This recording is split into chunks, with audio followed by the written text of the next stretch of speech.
All right, you guys, this is one of the hardest stories I'm probably gonna tell because it's just so complicated. It really needs to be told, but it has to be told right.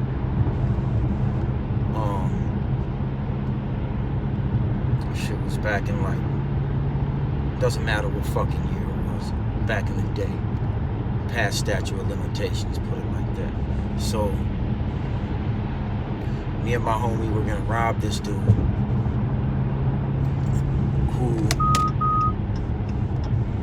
had a bunch of money in his safe or some shit like that. You know, it's always a story, ain't it, man? And dude really didn't do nothing wrong to deserve this, man. But it just was what it was. His name was on the list and it was only one. So I just really don't like this story, but I have to tell it, you guys. So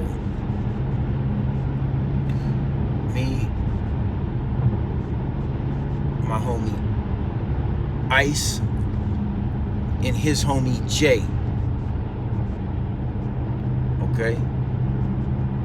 Ice was my boy. I didn't know Jay until this day. So we all met up at a crib on 8th and Morgan.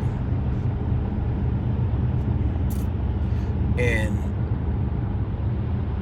we were gonna discuss putting this work in. And because we needed his voice, because me and my boy really couldn't speak. And really couldn't speak. So we needed this third person, all right? Jay. So we were meeting up with Jay, but I had to go do something. So I left to take care of something. And when I left, at the time I wasn't a felon. So when I left, I put my firearm up in the closet, which was literally right next to the door that you walk out of to go to the hallway. I never put my gun there before. So I put my gun in the closet. And I go to do what I do.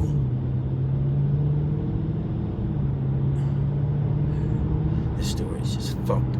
I go to do what I do. I come back and Jay's already there.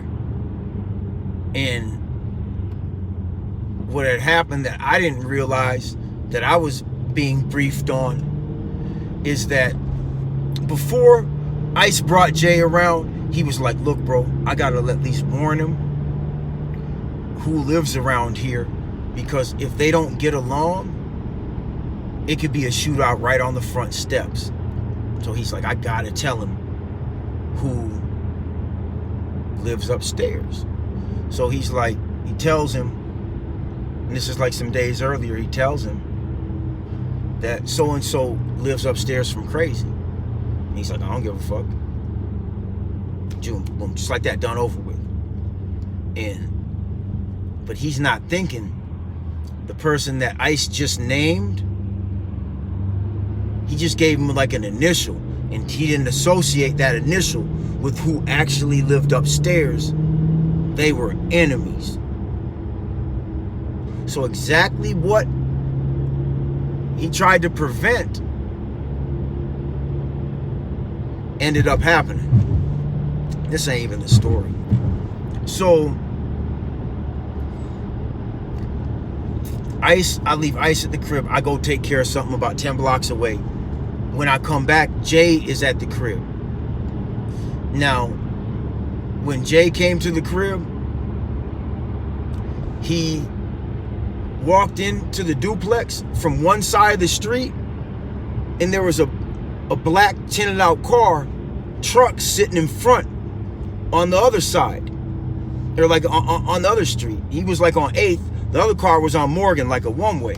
So he walked, cut through the yard, and the car could have saw him, but they would have really had to been paying attention. So he walked right in, and the person in the car didn't even see him. That was an enemy of his also. So when he gets into the hallway, and this is before I get back. So when he gets into the hallway, he's just going to, Ice is waiting on him. This is his arrival, okay? So he walks into the duplex.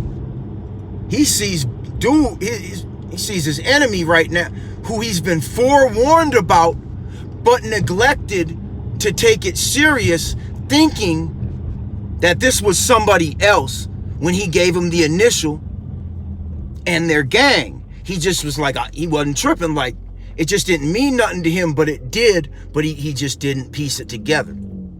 So ironically, what he walked into without knowing it was his baby's mom's new boyfriend or husband.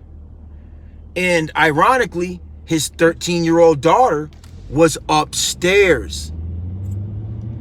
Okay? And his baby's mom was too. He didn't even know she lived there because of him and the other guy having a problem. He just never was a part of his daughter's life because of the gang beef situation. Okay? So they make eye contact in the hallway. I come about 5 minutes after this back to my place. This is my crib. So I come back to the spot and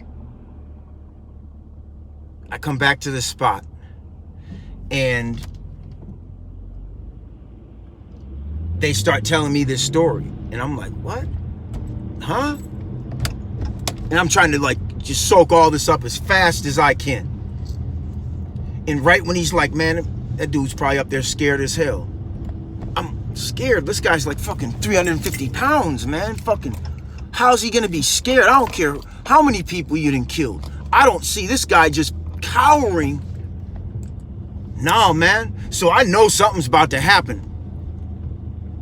And I'm like, damn, like, okay, this situation's fucked up. I don't really want to grab my banger in front of dude and get all annoyed.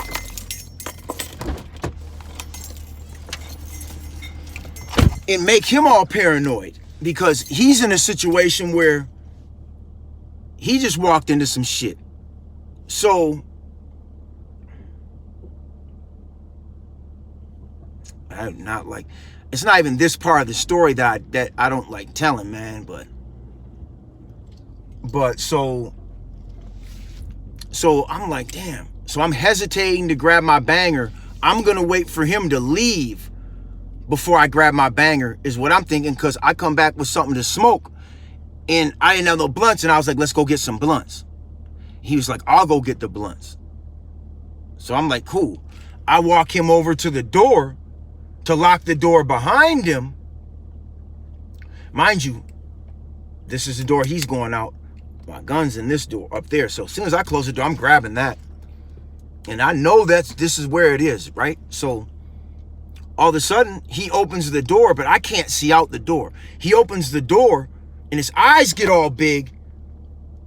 And I hear boom, boom. I hear 2 shots go off. He goes flying back like 10 feet. It hits him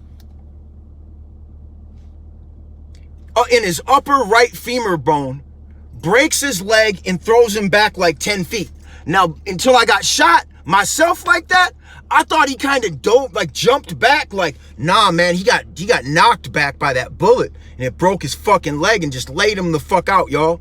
So I'm like, what the fuck?